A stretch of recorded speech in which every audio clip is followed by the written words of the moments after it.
বৃষ্টির দিনে ঠান্ডা ঠান্ডা ওয়েদারে খিচুড়ি খেতে কারই না ভালো লাগে। আর খিচুড়ি এমনিতেও তো সবারই পছন্দ, আর আমি হচ্ছে খিচুড়ি রান্না করলাম এই বৃষ্টির দিনে। হ্যালো এভরিওয়ান, আসসালামু আলাইকুম। 26 তারিখ থেকে আমাদের এখানে বৃষ্টি হচ্ছিল। 26 তারিখে কম কম হয়েছে হালকা বাতাস, তার সাথে ঝুড়ি ঝুড়ি বৃষ্টি পড়ছিল। আর 27 তারিখ কালকে সারা দিনই বৃষ্টি আর ঝড়, প্রচুর ঝড়, জানলা দরজা খোলা যাচ্ছিল না, এরকম বেলকনিতে পুরো পানি ঢুকে গিয়েছিল, খুব একটা খারাপ অবস্থা। আর আজকে 28 তারিখ সকালে আমি খিচুড়ি রান্না করেছিলাম। আমি ভেবেছি 28 তারিখেও হয়তো বা বৃষ্টি হবে, কিন্তু বৃষ্টি হয়নি। সকালে এমনি হচ্ছে ওয়েদারটা একটু মেঘমেঘ ছিল আকাশে, এরকম। তারপরে এই যে এখানে আমি বেগুন আর ডিম ভাজি করার জন্য ডিম নিয়ে নিয়েছি, আর সাথে খিচুড়ি রান্না করছি। খিচুড়ি অবশ্য রান্না হয়ে গিয়েছে, আর এখানে হচ্ছে বেগুন ভাজছি আমি। বেগুন ভাজতে যেয়ে আমি কতবার যে উল্টাচ্ছি পাল্টাচ্ছি। আমার এমনিতে কোনো ভাজি ভুজির কাজ করতে গেলে আমি বেশি নাড়াচাড়া করি। আর এদিকে 2টা ডিম ভেজে নিচ্ছি, কারণ হচ্ছে ডিম খিচুড়ির সাথে অনেক ভালো লাগে খেতে।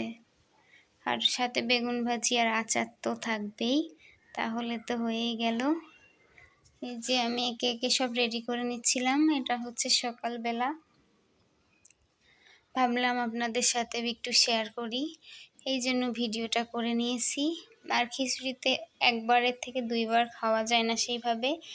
আমি যে আমার সবজি কাটা ছিল লাউয়ের শাক, সেটা আমি এখন রান্না করে রেখে দেব। যেহেতু কিচেন রুমে এসেছি, একবারে আমি রান্নার কাজটা সেরে রাখতে চাচ্ছি। আর আজকে আমার এক্সাম ছিল, কিন্তু বৃষ্টির কারণে হচ্ছে ডেটটা চেঞ্জ করে দিয়েছে।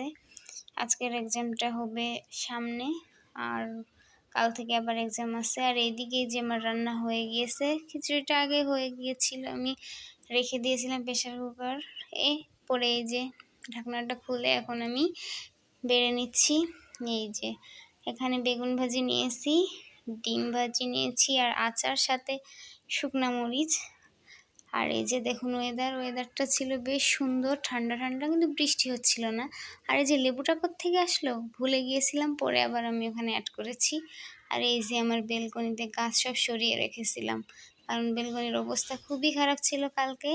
পরে ক্লিন করে পরিষ্কার করে আমি এই যে আবার ওখানে সব রেখে দিয়েছি। তারপরে এই যে দেখতেই পাচ্ছেন, রাখার পরে এই অবস্থা। সবাই ভালো থাকবেন, সুস্থ থাকবেন, আল্লাহ হাফেজ।